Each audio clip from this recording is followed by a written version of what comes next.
As Ottawa residents get ready to cast their ballots in next month's federal public election, public sector union says they want to know whether the major parties will protect public sector jobs. More than ever, people need good quality public services. The federal government is our largest employer. The unions that represent federal public servants say they are concerned about Canada seeing sweeping job cuts to public service, not unlike what they've seen in the U.S. And joining me right now is Nate Prier. He is the president of the Canadian Association of Professional Employees, or CAPE. Good morning to you. Good morning. Okay, let's talk about it. What are you hearing from members in terms of job cuts? Are they worried at this point?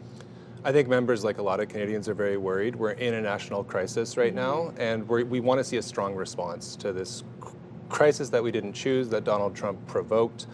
And we know that a strong federal public sector is kind of the backbone of a strong response to this, because our members and all federal public servants know how to respond to crises.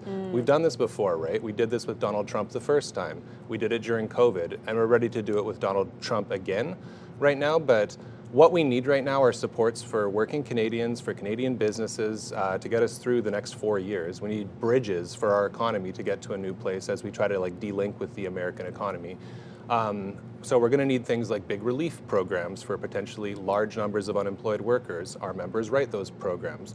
We're going to need things like industrial strategy to rebuild our supply chains and de-link us from the American economy and find new trading partners. Our members write that industrial strategy. What we don't need right now is what we're seeing in the United States, like you said, with Elon Musk, with the Department of Government Efficiency. We don't need a Canadian version of that right now. We need a strong response, and federal public sector workers are the backbone of that strong response. And what are you hearing from party leaders in terms of federal public service cuts? Are you hearing anything from either parties, or have you had any response whatsoever? We've heard different things from different parties. Some are putting numbers to how many cuts they want without having even defined what programs they're going to run. Some are saying they're going to cap the public service arbitrarily. This is what I mean by we're worried about seeing some shadows of Elon Musk up here in Canada. Arbitrary austerity, as we say, or ideological austerity, cuts for the sake of cuts, is what we absolutely don't need right now. A new government is going to have to define what programs it wants to deliver. It's going to have to define its staffing needs for that, and it should be public servants doing that work. What we're seeing right now from our current government is we're seeing cuts for the sake of cuts, just cuts for the sake of optics. They're just saying we wanted to reduce every department expenses by 15% right now. And what that means is that they're not saying we're going to change our programs. They're not saying we're going to stop delivering on the commitments we made to Canadians. What that has meant so far is that they're just cutting public sector jobs and handing those same taxpayer dollars to foreign consultancies like Deloitte, like McKinsey. This government just last year shattered the outsourcing record at the same time that they were cutting public sector jobs. And if they're worried about fiscal discipline, if they're worried about the deficit, we have a lot of suggestions of how they could reduce the deficit before they start cutting the people who know how to respond to crises.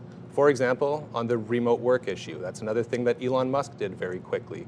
He said everyone's going back 5 days a week to the office at the same time that we're going to start selling off offices.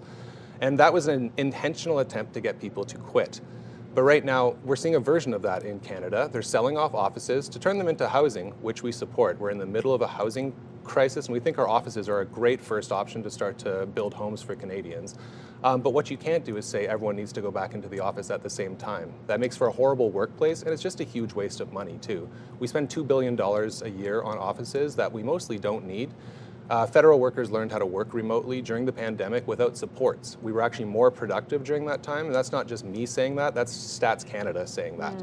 So the government's own data said that we were more productive in an unsupported work from home experiment. So what would a supported version of that look like? We'd like to know. But in the meantime, we're spending billions of dollars on buildings that could be turned into housing, and we're spending millions of dollars on surveillance programs to make sure that bums are in seats. So right now, if they want to find savings, cut down on contractors, stop paying McKinsey, stop paying foreign consultancies when you could be paying Canadians to do the necessary work to get us through this crisis. And let's take some of the low-hanging fruit to reduce the deficit. And that starts, I think, with remote work rights, which we could also use the offices to build housing. So we think that that's a home run. Thank you, Nate, so much for joining us today. We are unfortunately out of time, but we appreciate you coming on and Thank you for having this me. conversation. Appreciate it. You're welcome.